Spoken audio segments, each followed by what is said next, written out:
भगवंतांनी अशी योगमायाला आज्ञा केली, तेव्हा योगमायाने जशी आपली आज्ञा मानून सेवा करू लागली, तेव्हा योगमायाने देवकीचा गर्भ रोहिणीच्या उदरात ठेवला आणि देवकीचा गर्भ पात झाला असे म्हणू लागले.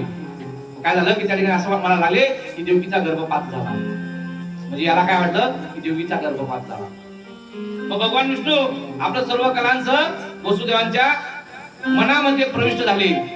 त्याच्या सर्व कलांसह त्या वसुदेवांच्या मनामध्ये प्रविष्ट झाले आणि प्रविष्ट झाल्यानंतर त्या वासुदेवांना त्यांचा चेहरा एकदम तेजस्वी झाला.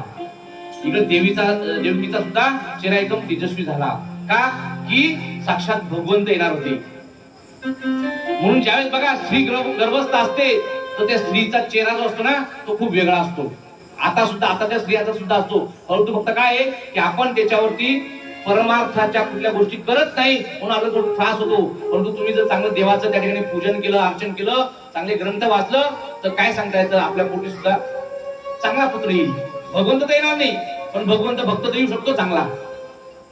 तो तेज असतो ते का इथं गर्भामध्ये भगवंत असतो. आणि मग त्या ठिकाणी त्या झोपेमध्ये श्रीकृष्णांचा विचार करत होते. त्यामुळे त्यांना सतत आठव्याची कोण कंस त्या ठिकाणी त्याला झोपता लागायची. तो आठवा करणार म्हणजे आठवाला तो आठवायचा. आठवा ब्रह्मा भवश्य दैदैन मुनी भरनाददाभिः देवे सानुचरे सांग गर्भिनुषान मंडलम. की भगवान शंकर, ब्रह्मदेव, सर्व देव त्या ठिकाणी ऋषी मुनी सर्व त्या ठिकाणी स्त्रियांची स्तुती करू लागले. सत्यम व्रत सत्यम परम श्री सत्यम सत्यंचे योगी नियतम सत्ये सत्यस्य सत्यमृतं सत्य नेत्रम सत्यामकं त्वं शरणं प्रपन्ना. की भगवंत सदैव सत्य आहे. आज पण सत्य राहील, उद्या पण सत्य राहील आणि पुढे सुद्धा सत्य राहणार आहे. भगवान हा सत्यच आहे असं त्या ठिकाणी सांगितलं. आणि मग तिथे 9 वेळा सत्य सत्य सत्य त्या ठिकाणी म्हणण्यात आलं. आणि ते सत्य म्हणल्यानंतर त्या ठिकाणी हा संसार काय सनातन वृक्षासारखा त्या ठिकाणी सांगितलेला आहे. आणि मग त्या ठिकाणी हे सर्व काही झाल्यानंतर मग त्या ठिकाणी त्या रोहिणीच्या पोटी मग कंस दुष्ट होता, दुराचारी होता, अन्याय होता, क्रूर होता. विशेष म्हणजे तो कोण होता? दैत्य होता. म्हणून तो दैत्यासारखा त्या ठिकाणी वागत होता. त्या आपल्या बहिणीवर हात उचलला. लोकलज्जा भीती म्हणजे तो जरी दैत्य होता पण तो हात उचलला होता. तो लोकलज्जा त्याला होती. लोकलज्जा त्याला होती. बहिणीला मारतात. अहो एवढे मला काय, त्याला काय वाटलं की जर कधी मी मारून टाकलं तर लोक काय म्हणतील की हा दैत्य आहे यांनी बहिणीला मारलं म्हणजे लोक त्याच्याने सुद्धा मला नावं ठेवतील. म्हणून तो लोकलज्जेने म्हणून लोकांची लज्जा आपल्याला कायम ठेवावं लागते. की सगळ्या गोष्टीला काय असेल लोकांना आपल्याला घाबरून राहतो तसं तो घाबरून राहिला. आणि त्याने काय केलं त्या नरकुंड भोगावं लागतील असं त्याला वाटलं. आणि इकडं नंदाबाबाच्या घरी रोहिणीच्या पोटी बलरामांचा अवतार झाला. बोला बलराम भगवान की जय. त्या ठिकाणी सर्वत्र त्या ठिकाणी आनंद झाला. आणि आनंद झाल्यानंतर त्या वेळी यशोदा पण गर्भवती झाली. आणि ज्यावेळेस यशोदा गर्भवती झाली ते योगमायेने तिच्या उदरातून अवतरित होणारी देवी अष्टभुजेने त्या ठिकाणी तिच्या उदरामध्ये प्रवेश केला. आणि बलराम दादा सारखाच पुत्र यशोदाला व्हावा असं सर्वांना त्या ठिकाणी वाटायला लागलं. आणि मग इकडे देवकी सुद्धा गर्भवती व्हायची. वसुदेवाने तिला सहज विचारलं की तुला कशाचे डोळे लागले आहेत. डोळे आपण विचारत असतो ना. मग त्या देवकी सांगायला लागली की हो मला युद्ध करावं असं वाटतं, मला तलवार पाहिजे, मला बाण पाहिजे, अशा अनेक गोष्टी त्या ठिकाणी मला लागली. त्यावेळेस त्यांना कळालं की हो आता हिला असे डोळे लागले म्हणजे आता खरोखर साक्षात परमार्थ भगवंत आता येणार असं त्या ठिकाणी वाटायला लागलं. आणि मग वसुदेवांना कोण चुकले यावेळी प्रत्यक्ष भगवंत आता अवतार येणार आहेत. म्हणून त्यावेळेस काय म्हटलं गेलं सत्यम व्रत सत्यम परम श्री सत्यम सत्यस्य योगिनी यतं सत्ये सत्यस्य सत्यमृतं सत्यनेत्रं सत्यामकं त्वं शरणं प्रपन्ना. असं म्हणण्यात आलं की हे खरोखर सत्यच आहे आणि ते सत्य त्या ठिकाणी होणार आहे. आणि मग कंस पोटावरती दिवस मोजायला लागला कारण की तो भयभीत झाला होता. मृत्यूचा प्रत्येकाला भीती असते. तो जरी दैत्य होता, शक्तिमान होता, परंतु त्याला सुद्धा मृत्यूची भीती होती. आणि ते आकाशामध्ये तारे जसे जसे तेज यायला लागलं, नद्यांना पाणी असं स्वच्छ व्हायला लागलं, सरोवरांमध्ये कमल फुलायला लागले. किन्नर गंधर्व सिद्ध त्या ठिकाणी स्त्रिया अप्सरा त्या ठिकाणी नाचू लागल्या, आनंद व्हायला लागला. आणि तो आनंद होत असताना भगवंताचा अवतार त्या ठिकाणी, ती वेळ कशी होती, मध्यरात्रीची वेळ होती. सर्वांच्या हृदयात विराजमान असावे प्रभू देवकीच्या ठिकाणी पूर्व दिशेला चंद्रोदय होईल असे प्रकट झाले. आणि आता सर्वागमोपदम काल परमेश्वरः गैयेवान जन्मक्ष शांत क्षण कारणम, की रोहिणी नक्षत्र, आकाशातील सर्व नक्षत्र ग्रह तारे शुभ होते. वसुदेव देवकीने पाहिले त्यांच्या समोर एक अद्भुत बालक, 4 हात, शंख चक्र गदा उत्तम आयुध असं घेतलं, चतुर्भुज अवतार भगवंतांचा समोर आला. आणि त्यावेळेस भगवंतांनी सांगितलं की त्यांच्या गळ्यामध्ये कौस्तुभ मणी, अंगावर पितांबर वस्त्र, तुरळे केस चमकत होते, पुत्राच्या रूपाने भगवंत आहेत असे त्यांना वासुदेवांना त्यांनी साष्टांग नमस्कार केला.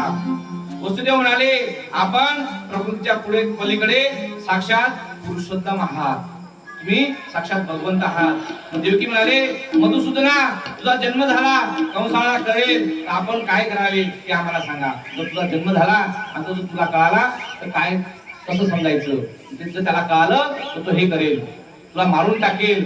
त्यावेळेस त्यांनी सर्व काही सांगितलं की तुम्ही काळजी करू नका.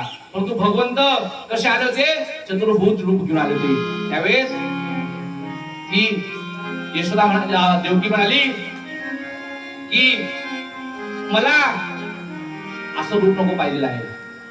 रूप कसं पाहिजे, बाळ कसा जन्माला येतो असा तुझ्यासारखा येत नाही म्हणे. 4 हात, पिवळा पितांबर नेसलेला असा जन्माला नाहीये. बाळ कसा येतो म्हणे, त्या ठिकाणी अंगावरती वस्त्र नसतं, हातामध्ये काही नसतं, लहान बाळ असतं आणि आल्यानंतर रडत असतं, तर तू सुद्धा रडायला पाहिजे असं त्याला सांगितलं.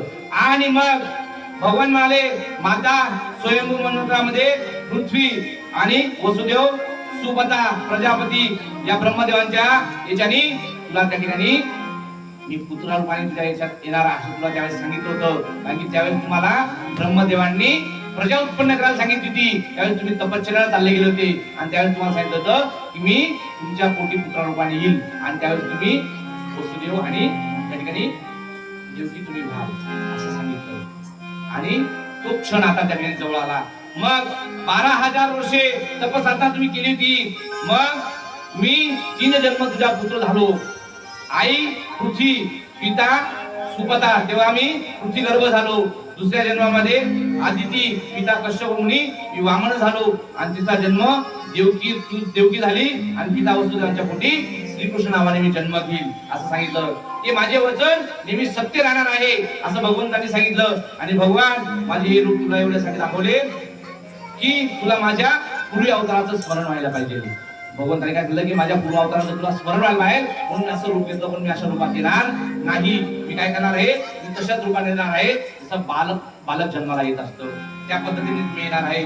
मग वसुदेवांनी त्या बालकाला, मग भगवान म्हणाले मी तशाच रूपात येणार आहे, तुम्ही दोघांनी माझ्यासाठी ब्रह्मभार ठेवावा, चिंतन करायचं, मला परमपदाची प्राप्ती होईल असं सांगितलं. आणि श्री शुक्राचार्य म्हणाले एवढं बोलून भगवंत अंतर्धाम पावले. मग वसंतरावांनी त्या बालकाला भगवंताचा त्या ठिकाणी जन्म होतो. जन्म झाला परंतु आपण जे गोष्ट का करत नाही की त्याचा जन्म कुठे झाला होता, त्या कारागृहात झाला होता. आणि कारागृहात जन्म झाल्यानंतर तो कोणाला सांगितला नाही, माहिती झाला नाही. म्हणून या ठिकाणी जन्म जरी झाला तरी आपला भगवंताचा जयघोष करता येणार नाही. का की ते कंसाला कळून जाईल. कारण की इथं सुद्धा भरपूर कंस असतात, कंस मामा असतात. त्यासाठी आपल्याला त्यांच्यापासून भीतीने राहावं लागतं. कलियुग जरी आहे पण त्याच्यात सुद्धा कंस मामा आहेतच. मग त्यासाठी आज आपल्याला जयघोष तसा करता येत नाही. म्हणून मग काय केलं की त्या वसुदेवांनी त्या बालकाला कोपलीत घेतलं. आता वसुदेवांना आणायचं आहे. चले वसुदेव आज गोकुलधाम,